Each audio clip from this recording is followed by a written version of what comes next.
एक देश एक चुनाव पर क्या मोदी सरकार को मिलेगा साथ? जानिए पूरा संवैधानिक प्रोसेस मेरे साथ। नमस्कार, मेरा नाम विहान और आप जुड़े हैं HPG के hub all states coaching exams के साथ।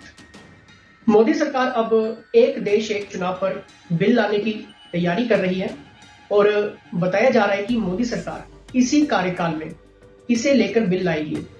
अगर ये बिल कानून बनता है तो हो सकता है कि 2029 में लोकसभा के साथ साथ विधानसभाओं के चुनाव भी करवा लिए जाएं।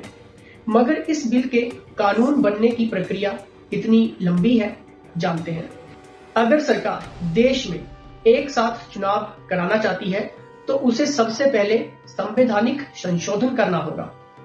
पिछले साल संसद में सरकार ने बताया था कि लोकसभा और विधानसभाओं के चुनाव साथ कराने के लिए संविधान में 5 संशोधन करने होंगे। वो 5 अमेंडमेंट्स क्या हैं, वो डिस्कस करने से पहले अगर आप रेलवे, SSC या फिर किसी भी एग्जाम्स की तैयारी कर रहे हैं तो ये बुक्स, मॉक टेस्ट, MCQs आपके लिए सबसे बेस्ट रहेंगे। स्टडी एक्सेस लेने के लिए व्हाट्सएप करें 8278723715। अब टॉपिक पर वापस आते हैं और संविधान में 5 अमेंडमेंट्स कौन सी हैं जो एक देश एक चुनाव बिल के लिए जरूरी है। आर्टिकल 83 इसके मुताबिक लोकसभा का कार्यकाल 5 साल तक रहेगा। आर्टिकल 83 क्लॉज 2 में प्रावधान है कि इस कार्यकाल को एक बार में सिर्फ 1 साल के लिए बढ़ाया जा सकता है। आर्टिकल 85 राष्ट्रपति को समय से पहले लोकसभा भंग करने का अधिकार दिया गया है। आर्टिकल 172 इस अनुच्छेद में विधानसभा का कार्यकाल 5 साल का तय किया गया है। हालांकि आर्टिकल 83 क्लॉज 2 के तहत विधानसभा का कार्यकाल भी 1 साल के लिए बढ़ाया जा सकता है। ये बहुत इंपॉर्टेंट आर्टिकल्स हैं आपके एग्जाम पॉइंट ऑफ व्यू से। आर्टिकल 174 जिस तरह से राष्ट्रपति के पास लोकसभा भंग करने का अधिकार है, उसी तरह से आर्टिकल 174 में राज्यपाल को विधानसभा भंग करने का अधिकार दिया गया है। आर्टिकल 356 ये किसी राज्य में राष्ट्रपति शासन लगाने का प्रावधान करता है।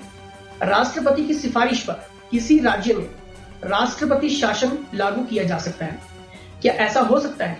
देखिए दोस्तों, संविधान तो सरकार को संशोधन करने की इजाजत देता है, लेकिन इस संशोधन के लिए बिल लाना होगा।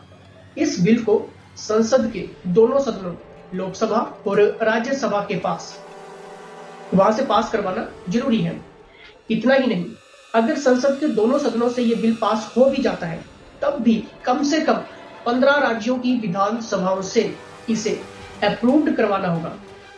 एक देश एक चुनाव के लिए सबसे पहले सरकार को बिल लाना होगा, यानी लोकसभा में इस बिल को पास कराने के लिए कम से कम 362 और राज्यसभा के लिए 163 सदस्यों का समर्थन जरूरी होगा।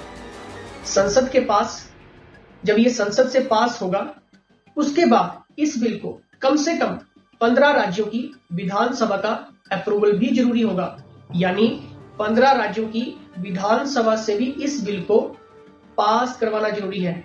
इसके बाद राष्ट्रपति के हस्ताक्षर के बाद ये बिल कानून बन जाएगा।